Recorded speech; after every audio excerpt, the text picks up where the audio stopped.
जय श्री राधे। पूज्य श्री सद्गुरुदेव भगवान के चरणों में प्रणाम। पूज्य श्री सुदर्शन सिंह चक्र जी का जीवन चरित्र।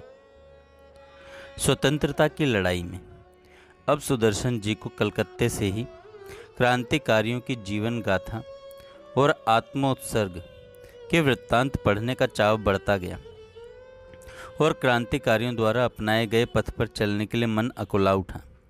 श्री सुभाष चंद्र बोस के निस्वार्थ देश प्रेम, उनके उच्च नैतिक आदर्श व्यक्तित्व से सुदर्शन जी बहुत प्रभावित हुए।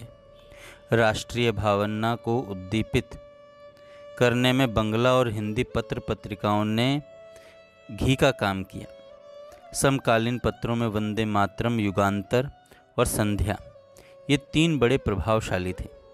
इनके संपादक अरविंद घोष, भूपेंद्र नाथ दत्त और ब्रह्म बांधव उपाध्याय के लेखों ने सुदर्शन जी जैसे नवयुवकों में आत्म आहुति की प्रेरणा भर दी। सन 1930 में निस्वार्थ भाव से सर्वस्व बलिदान करने को कूद पड़े।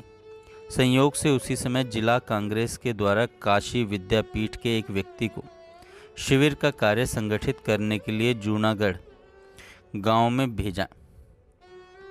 7 अप्रैल 1930 ईस्वी में पूरे देश में नमक आंदोलन प्रारंभ हो चुका था।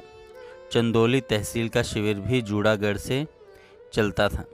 सुदर्शन जी अनाहूत जूनागढ़ पहुंच गए थे, जहां गांव के बाहर एक निर्जन क्षेत्र में बांसों के झुरमुट के बीच फूस की झोपड़ी में कांग्रेस शिविर चलता था। वहीं काशी विद्यापीठ से आए व्यक्ति ने सुदर्शन जी से कुछ बातें की और वे संतुष्ट हो गए।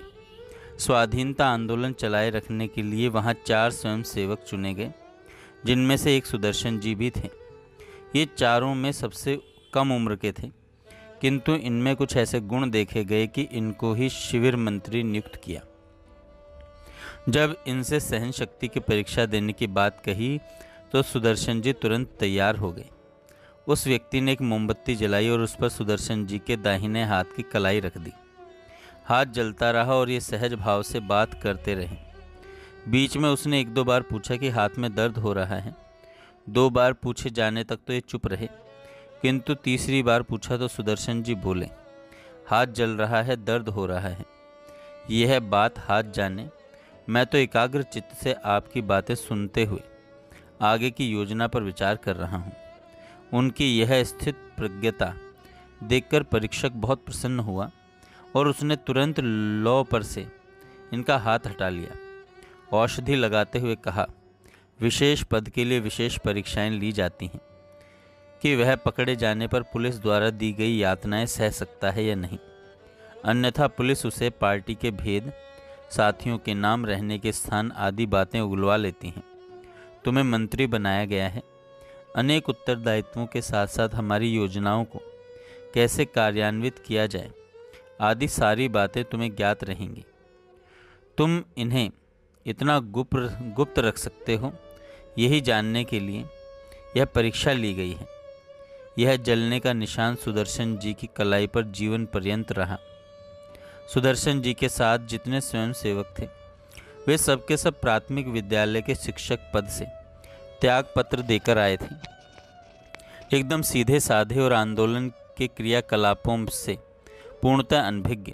आंदोलन को सही दिशा में चलाने का प्रथम कदम सुदर्शन जी को ही बढ़ाना पड़ता। नमक आंदोलन चलता रहे, इसके लिए योजना बनाना, काम बताना, द्वार द्वार घूमकर आंदोलन के लिए जन जागरण करना आदि अपने विवेक द्वारा अकेले ही उन्हीं को करना पड़ता था। नमक कानून पूरे देश में लागू करने के लिए अंग्रेज सरकार पूरी शक्ति से उठ खड़ी हुई थी। ऐसा नहीं कि गांधी जी के इस आंदोलन से पूर्व नमक कानून की अवहेलना नहीं होती थी। कारखानों में चोरी छिपे नमक बनता, पर बहुत घटिया, केवल पशुओं को खिलाने के काम आता।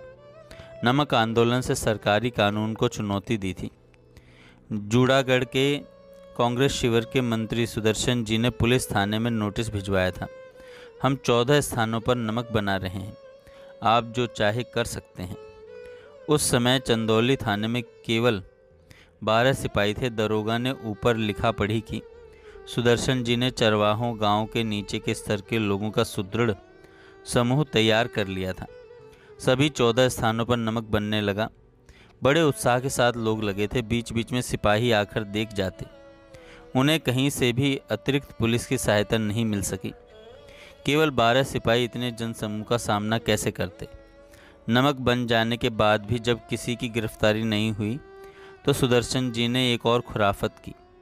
बने हुए सारे नमक को थाने के सामने ढेर कराया और उसकी नीलामी करा दी। पुलिस वाले थाने में चुपचाप बैठे रहे। जनसमूह नारे लगा रहा था, महात्मा गांधी की जय, हम खुद नमक बनाएंगे, नमक बांटकर खाएंगे। नमक आंदोलन की सफलता से सुदर्शन की ख्याति फैलने लगी। वे गिरफ्तार तो नहीं हुए, पुलिस की नज़रों में खटक तो गए ही थे। आंदोलन में व्यस्त होने के कारण घर नहीं जा पाते थे, इसलिए साथी भी इनके घर परिवार के विषय में कुछ जानते नहीं थे। यही नहीं, इनका नाम तक नहीं जानते थे।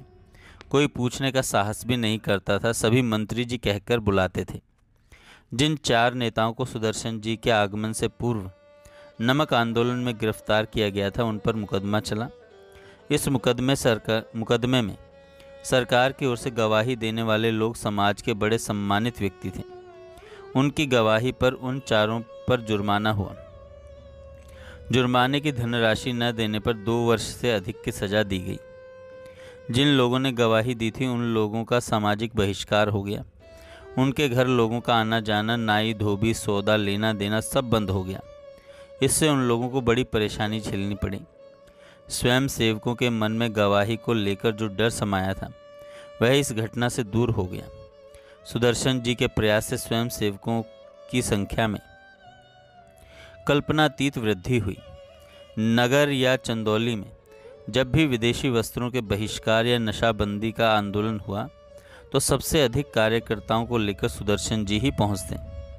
इनका कार्य क्षेत्र 18-20 मील के दायरे में था।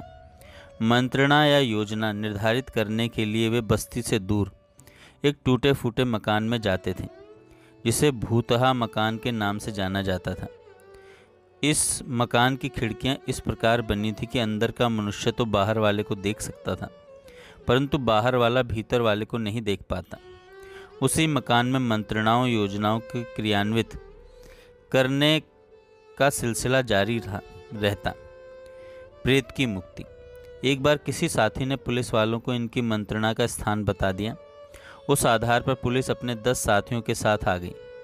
इन लोगों को जब पता चला पुलिस निकट आ गई है, तब सबने अतिशीघ्रता से अपना सामान समेटा और भागने की तैयारी में लगे। सुदर्शन जी साथियों को बिल्कुल चुप रहने का निर्देश देकर खिड़की के समीप खड़े रहे। इधर साथियों को लगा कि किसी से बात कर रहे हैं, पर किससे यह नहीं जान सके। उधर पुलिस बहुत निकट आ गई थी। रात का समय था। 10 मीटर दूरी होगी कि पुलिस ने और सुदर्शन जी ने दोनों ने देखा, मकान से बाहर एक लंबा विशालकाय पुरुष आकर खड़ा हो गया। वह तो जहाँ का तहाँ खड़ा है, किंतु उसकी भुजाएं पुलिस वालों की ओर बढ़ती जा रही हैं। पुलिस वालों की तो घिग्गी बंध गई और तुरंत ही भूत है कहते हुए उल्टे पैर भाग गए। पुलिस तो चली गई, पर यह बात हुई कि सचमुच इस मकान में प्रेत रहता है। सुदर्शन जी ने कई बार इसे सफ़ेद कपड़े पहने आते जाते देखा था। उसने किसी को तंग नहीं किया, साथ ही लोग डर न जाएं, इसलिए किसी को इस बारे में बताया भी नहीं। असल में जब पुलिस को सुदर्शन जी ने आते देखा, तब ही खिड़की की ओटक में इस प्रेत को खड़ा देखकर इसके समीप आकर बोले, जीवित अवस्था में तुम कुछ कर नहीं सके, अब मरकर थोड़ी देश सेवा कर लो। तभी प्रेत विशालकाय बनकर बाहें फैलाकर बाहर आकर खड़ा हो गया था। दूसरे दिन सुदर्शन जी दुकान पर से चना लाई आदि खाने का सामान लेने गए। तब उस दुकानदार ने हंसते हुए कहा, आपने बहुत अच्छा किया बाबू। 2 सिपाही तो घोड़ों से गिरकर वहीं बेहोश हो गए। 8-10 ऐसे भागे कि थाने में आकर ही सांस ली। थानेदार घबरा रहा था। महात्मा गांधी के चेले कहलाते हैं और जिंद पालते हैं, कहकर दुकानदार फिर हंसा। तीसरे दिन सुदर्शन जी ने प्रेत के देखने पर उससे पूछा, तुम कौन हो, तुम्हें प्रेत योनि क्यों मिली है? उसने संक्षेप में बताया, मैं ब्राह्मण था, मुझे इसी दीवार में जीवित चिनवा दिया गया था। सोचते हुए सुदर्शन जी बोले, तब तुम्हारे उद्धार का कोई उपाय करना होगा। शुभ दिन देखकर वे बताशे और जनेऊ खरीद लाए। इन वस्तुओं को प्रेत को अर्पित करके उन्होंने 11 पाठ गजेंद्र मोक्ष के किए। इसी से उसे ऐसी तुष्टि मिली कि उसने कहा, आपकी कृपा से मैं प्रेत योनि से मुक्त हो गया, भगवान तुम्हारा भला करे। इसके बाद सुदर्शन जी ने उस मकान से कार्य क्षेत्र का डेरा उठा लिया। कई दिनों बाद जब उन्होंने साथियों से इसकी चर्चा की तो सबने बताया, हम तो डरते रहते थे, यह तो पहले से ही भूतहा मकान के नाम से प्रसिद्ध है। आप हमारे साथ रहते थे, इसी से वहाँ किसी को इस बारे में बताया भी नहीं। असल में जब पुलिस को सुदर्शन जी ने आते देखा तभी खिड़की की ओटक में इस प्रेत को देख करके चक्रदादा ने कुछ बोला था। राजनैतिक बंदियों के अतिरिक्त जेल में इसी से उसे तुष्टि मिली और उसने कहा, गजेंद्र मोक्ष का पाठ करवाया चक्रदादा ने। और प्रेत ने कहा, आपकी वजह से मेरे को प्रेत योनि से मुक्ति मिल गई है।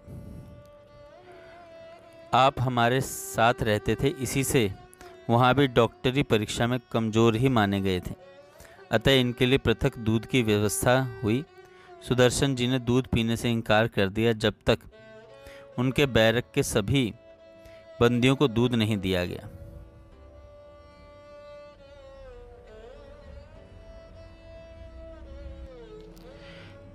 भूत की मुक्ति के बाद किसी कारण से चक्र जी को जेल में जाना पड़ा, क्रांतिकारी गतिविधियों के कारण। जेल में गीता रहस्य का अध्ययन। प्रत्येक रविवार को पढ़ने के लिए जेल में इन बंदियों को एक पुस्तक दी जाती थी। सुदर्शन जी ने बिना यह देखे कि पुस्तक किस विषय की है अथवा उसका क्या नाम है, जो सबसे मोटी पुस्तक थी उसे ले ही लिया। संयोग से यह पुस्तक लोकमान्य बाल गंगाधर तिलक द्वारा लिखित गीता रहस्य थी। अगले सोमवार को पुस्तक वापस करने का नियम था। सबने अपनी अपनी पुस्तकें दे दी। मांगने पर भी सुदर्शन जी ने पुस्तक नहीं दी, कारण कि वे पुस्तक कम पढ़ते, उसका चिंतन अधिक करते। उन्होंने स्पष्ट मना कर दिया, जब तक पूरी पुस्तक नहीं पढ़ लूँगा वापस नहीं करूँगा।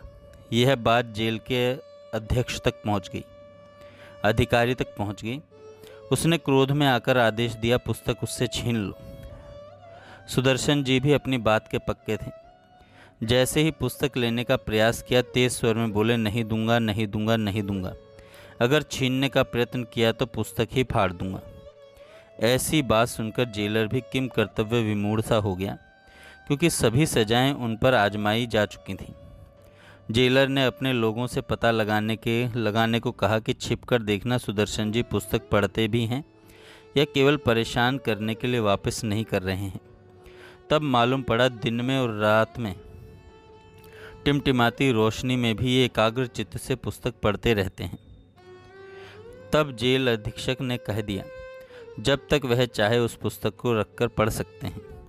सुदर्शन जी जब तक जेल में रहे तब तक नियमित पुस्तक पढ़ते रहे, अपने पास ही रखकर। जेल जीवन में साथियों से पुस्तकों को देने लेने के माध्यम से पत्रों का आदान प्रदान भी हो जाता, बाहर के कार्यकलापों का भी पता लग जाता। जेलर सोचता, पैसे के अभाव में यह कैसे संभव है। एक दिन जेलर ने सुदर्शन जी से ही पूछा, पैसे हैं तुम्हारे पास? सुदर्शन जी ने उत्तर दिया, हैं। कहाँ हैं? इस कोठरी में, अभी निकाल कर दो। आप ही खोज कर निकाल लीजिए। कहाँ है तुम ही बताओ, जेलर ने कड़क कर कहा। झूठ बोलूँगा नहीं, सच बताऊँगा नहीं, सुदर्शन जी ने दृढ़ और सीधे स्वर में उत्तर दिया। निराश होकर जेलर चला गया। इन्हीं दिनों वाराणसी के सेंट्रल जेल में वरिष्ठ लोगों के बीच में बाबू संपूर्णानंद जी थे। वे भी सुदर्शन जी की निर्भीकता से बड़े प्रसन्न थे। उनका लड़का बैरक में सुदर्शन जी से परिचय भी हो गया था। इनसे स्नेह करते थे। सजा पूरी होने पर इन्हें जेल से छोड़ दिया गया। जय श्री राधे। आगे हम कल सुनेंगे।